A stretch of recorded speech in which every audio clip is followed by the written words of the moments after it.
Thanks for sharing, everyone, and loving, as always, just like the variety. And it's so nice to hear, and a nice way to like just appreciate this wild, beautiful planet that we are on.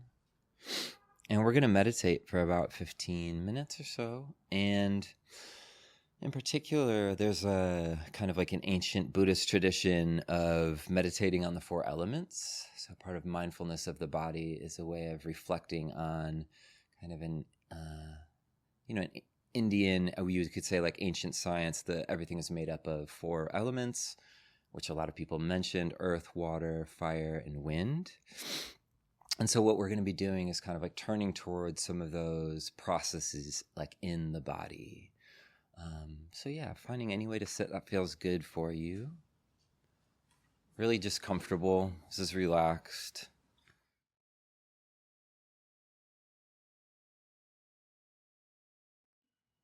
And this is kind of part of the practice, is recognizing the interconnection between the body and this wider world, and that this body is made up of the elements of the world around.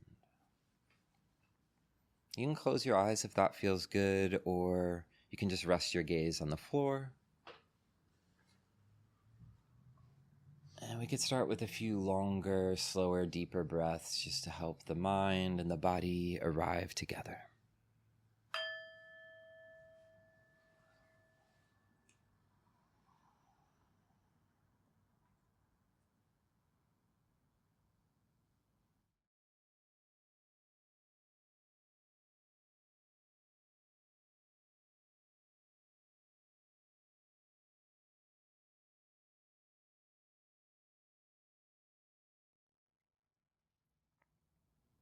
And whenever you feel ready, just letting go of any control over the breath and really letting the body breathe at its own rhythm.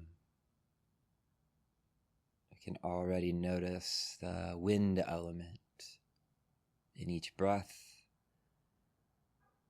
There's this exchange from the internal world and the external world. And the breath can start to dissolve this kind of illusory boundary.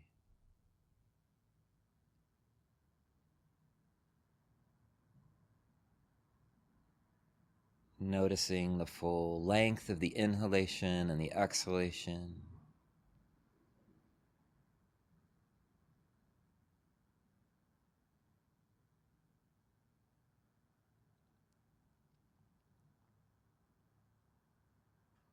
And beginning to soften into the body.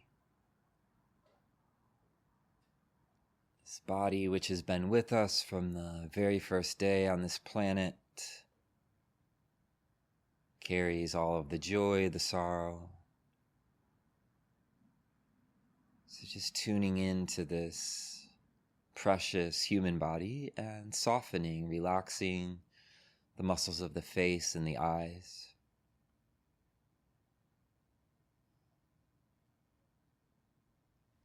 And same thing with the shoulders, allowing the shoulders to fall back.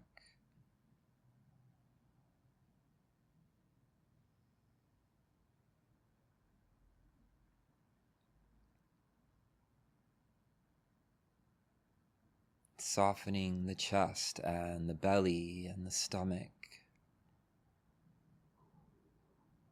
Allowing the out-breath to release any holding that might be there.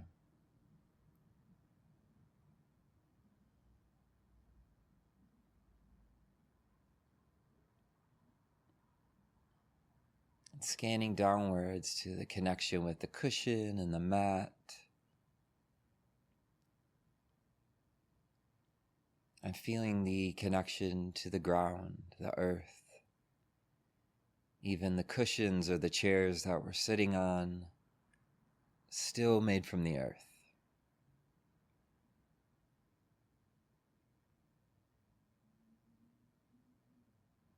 So sensing into that connection with this ground, feeling the weight of gravity, and this earth where every step of this life has been on.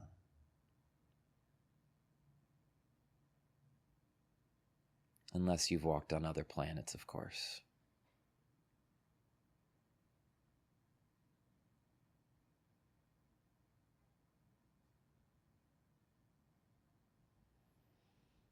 Sensing into the spine, the back. And as this body is kind of like softening around the spine, noticing this kind of dignity in the human skeleton, the bones. There's the strength.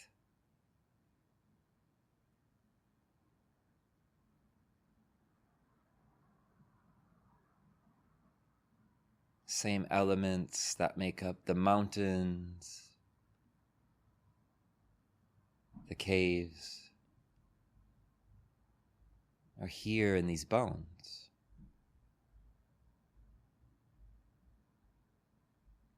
So acknowledging that lineage and connection to the earth within the body, the earth element.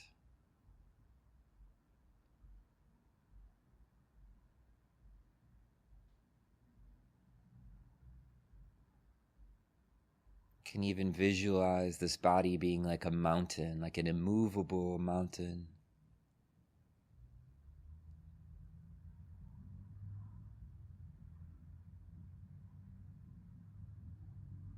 Sounds and weather can come and go, but the body remains rooted and connected to the ground like a mountain.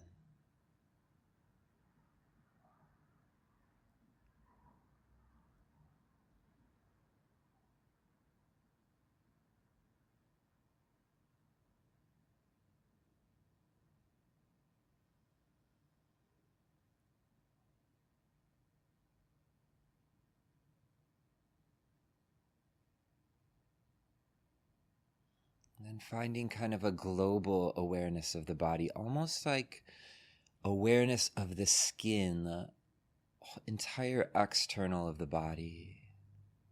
Noticing the sense of unification, cohesion, and fluidity.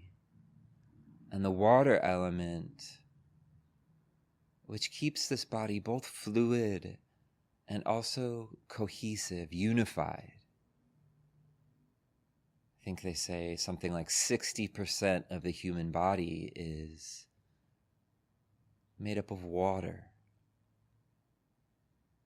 Same water of the rivers, of the oceans, of the rain and the clouds,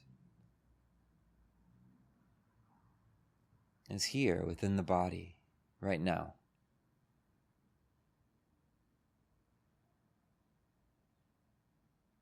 And actually the water that you've been drinking today and is coursing through the veins is the same water that's been moving through this planet for millions, even billions of years.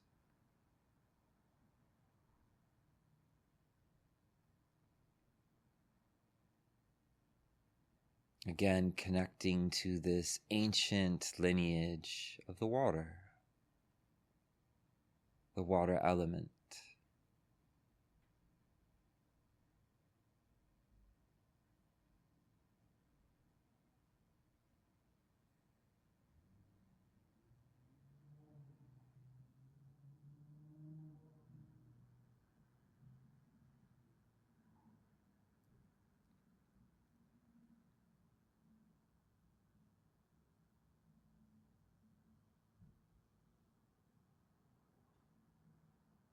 You can bring the attention to the heart or the center of the chest.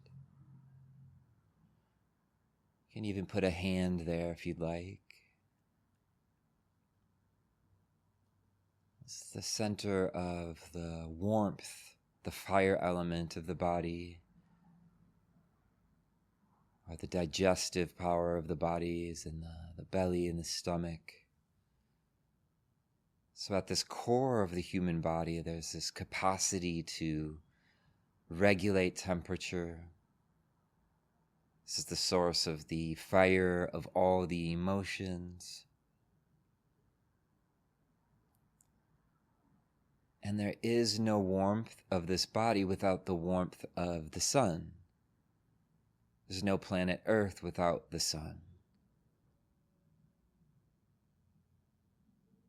So perhaps visualizing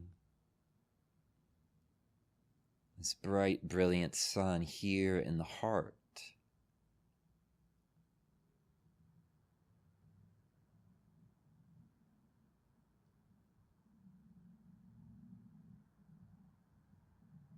Source of life and love.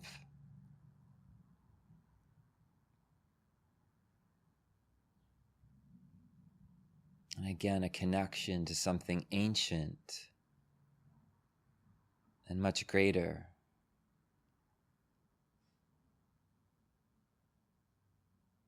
Something wider and more connected than some of the limited views of the self.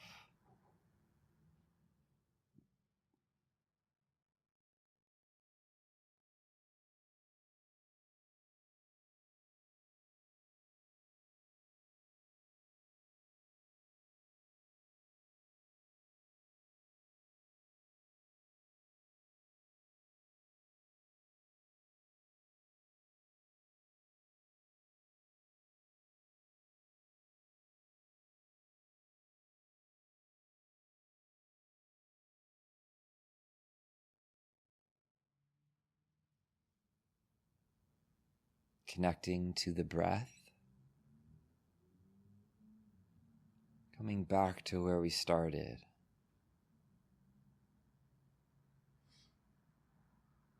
Noticing this movement that again has been happening since the very first breath of this life.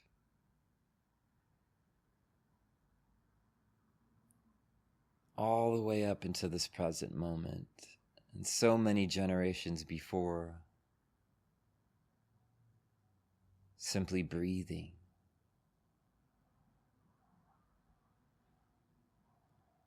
Breathing in air which circles and cycles across the entire atmosphere of this world.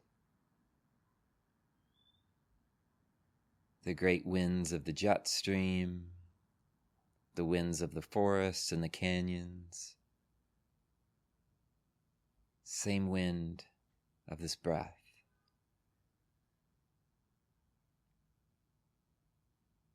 It's not me, it's not mine. It's nature.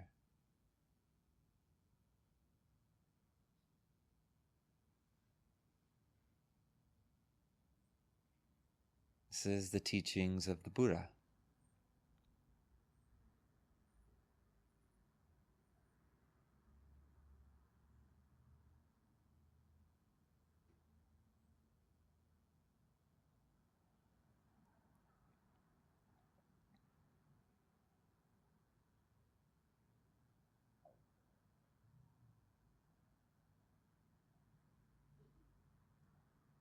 And also noticing this vast sense of space, of awareness. You can sense your awareness behind you, above you, below you, to your sides, beneath you even. And this awareness also permeates through this body. And it's open and receptive.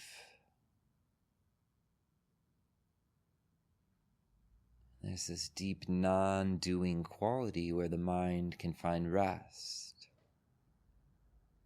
in the space of awareness.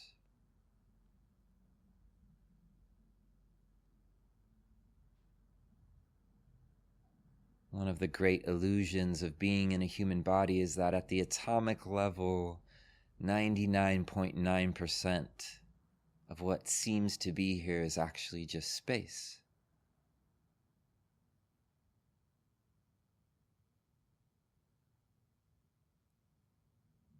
Spending these last few minutes just appreciating the quality of the mind that can rest in that sense of openness, non-doing, non-interference, and acceptance.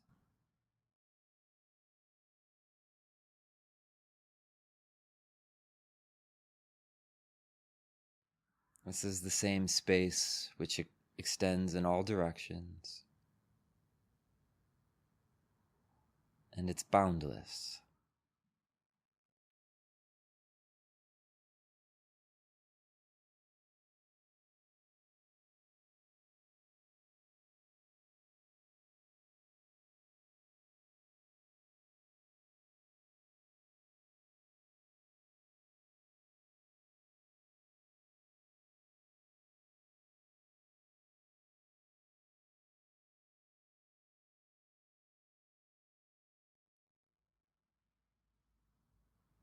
We'll spend this last minute in dedication. May any benefit that comes from this simple practice be for the benefit of all beings and be for the benefit of this earth, this beautiful earth,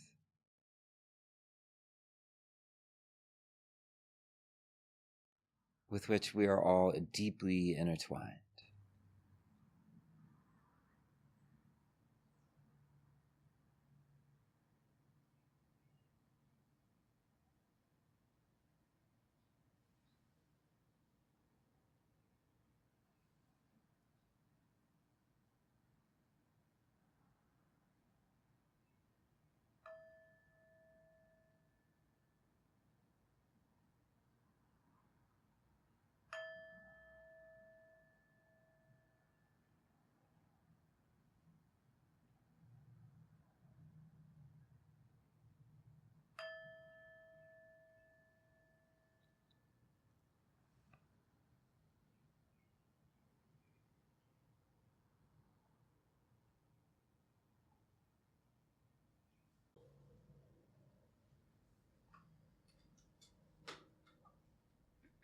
I appreciate everyone going through that little kind of scan and practice, and it's something that's always resonated for me particularly. I think I've just felt close to nature my life, and so coming and finding a tradition that had like kind of an intentional practice around it always really resonated for me. And wanting to honor the earth today in celebration of Earth Day. And as I was saying, there's kind of this unique approach, and the first foundation of mindfulness, turning towards this body, not as like me or mine, but as really this coming together of all these elements of the larger world. And it's a practice of recognizing interdependence, interconnection, and kind of loosening the mind's grip on this body being just me or just mine. I think at a time when the planet is really being pillaged in so many ways, it's a healthy thing to remember. There's not a great separation between the planet around us and being human. And so there's these 4 elements, and it's kind of, more than I can go into today, but I really wanted to just focus on one of them today, which is the earth element. Seems appropriate being Earth Day. I mean, and even though really all 4 of these are part of the earth, kind of exploring this elemental connection and kind of how it leads to insight in Buddhist practice.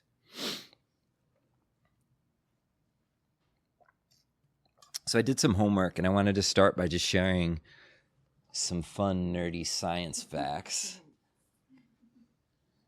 And starting with the bones in the human body made of minerals.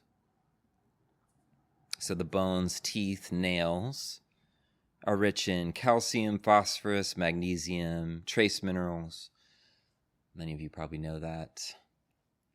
And these are the same minerals that are in limestone cliffs, in the coral reef in the ocean, in shells, mountains and caves. And I just found that really cool. Just reflecting on that. It's really profound, thinking, wow, made out of the same stuff as all these like great, vast, beautiful things. And also these minerals, they come into the body from soil, through rock, through plants and animals. So every day there's this interchange, right, through eating food and things like that. There's this blurring of the boundaries between me and this outside continually. Having spent a little bit of time in some monasteries in Thailand and Myanmar, they're really into eating meditation. And what they do is you just, while you're eating it, it's like noting this is just the earth, right? Just noting the earth and paying attention as this earth becomes a part of the body. And the monks will always say, you can get enlightened if you really pay attention to this. So I was always very inspired by that and would do that every day. Didn't get enlightened, but.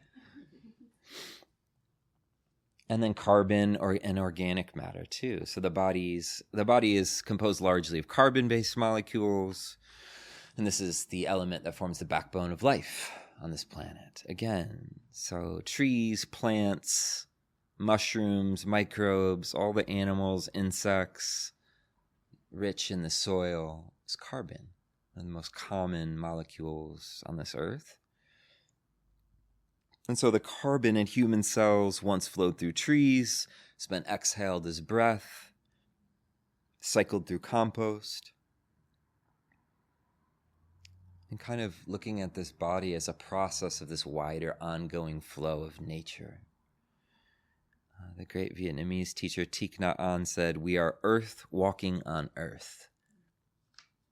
I don't know if there's any Avatar fans in here, but it's very...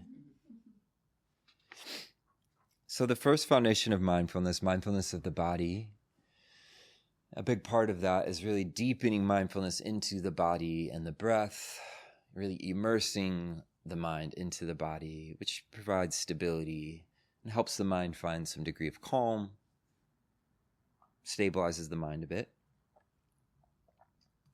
But more than that, it's also a process of insight to see the kind of impermanent, changing, and interdependent nature of the body. So as I said earlier, in the science of ancient India everything was just made up of these 4 elements, yeah? And so the Buddha used these elements like earth and water and fire and wind to kind of help the mind from grasping onto this body as a fixed and separate self from the world around. So he pointed to these similar qualities. The sense of solidity that you sense in the bones is the same as in the rocks and in the mountains. And I think there's just something really deeply poetic about reflecting in that way too. And such a, I think, an empowering and creative practice which everyone can take on and do their own thing with. And also to, so many years later to realize probably didn't know it was carbon and whatever these other minerals are, but there's some truth to that, right? These bones actually literally are made out of some of the same scientific elements as these things around. And so it's one thing to kind of know this intellectually, but in this kind of practice that we did, it's a different thing to really drop into it in a deep, immediate way and to recognize, wow, this body really is a part of this really wide and vast process. The retreat that I was talking about, this is my first longer retreat in Myanmar, and I was there for 6 weeks, and it was pretty intense. It was waking up at 4 a.m. every day, a lot of meditation. But I had this moment afterwards of, going to a hotel for the first time, and I laid in this kind of comfy bed, took this nap. But I had this flash of waking up after doing all that practice. And it's so hard to explain what the experience was, but waking up from this nap and just recognizing how rare it is to be alive, how strange it is, and also recognizing that this awareness in this body that I'm in, it's not me or it's not mine, and that it's come through so many other factors. And it felt like there was kind of a boundary removed between me and the world around me. And so when the mind steps out of kind of the grasping or fixation on the ego or the self, it realizes this profound truth that the Buddha taught called Nibbana, this possibility for the mind to release, to be cooled, and to realize this deep web of interconnection. And so that's what this practice is meant to point towards. Not me, not mine. And this word dharma that's so often used, it means quite a few things, but so often was used to mean like reality or nature or kind of like how things are. So this body's dharma. I wanted to read this excerpt from this teacher I mentioned earlier, Thich Nhat Hanh. This was really central to the way he taught, was this interdependence, interconnection. And so, maybe dropping the mind back into that meditative place for a moment as you listen to his words. He said, "If you are a poet, you will see clearly that there is a cloud floating in the sheet of paper. Without a cloud, there will be no rain. Without rain, the trees cannot grow. And without trees, we cannot make paper. So the cloud is essential for the paper to exist. And if the cloud is not here, the sheet of paper cannot be here either. So we can say that the cloud and the paper inter-are. Interbeing is a word that is not in the dictionary yet. But if we combine the prefix inter with the verb to be, we have a new verb, interbe. If we look into the sheet of paper even more deeply, we can see the sunshine in it. If the sunshine is not there, the forest cannot grow. And in fact, nothing can grow. Even we cannot grow without sunshine. And so we know that the sunshine is also in the sheet of paper. The paper and the sunshine inter-are. And if we continue to look, we can see the logger who cut the tree and brought it to the mill to be transformed into paper. And we can see the wheat. We know the logger cannot exist without his daily bread, and therefore the wheat that became his bread is also in the sheet of paper. And the logger's father and mother are in it too. When we look in this way, we see that without all of these things, the cloud, the sunshine, the tree, the logger, the wheat, the sheet of paper cannot exist. As thin as this sheet of paper is, it contains everything in the universe in it.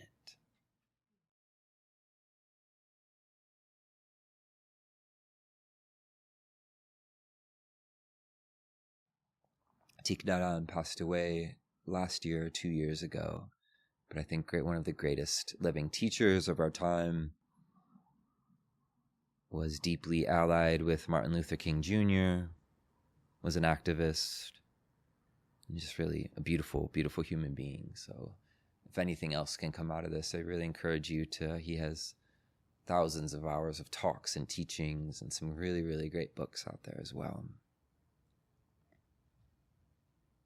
But yeah, so the earth is within, deeply connected to the human experience. And I know for myself, at times when I've been really struggling with fear, with anxiety, I found something deeply empowering of tapping into that specific element. That sense of strength and solidity at times has been a deep resource for the mind. I know for some people, focusing on the breath is not always stabilizing. The breath can be anxiety-provoking at times. But I always found that sense of connection with the ground, cushion, the earth, to be a really, really powerful and grounding effect for the mind.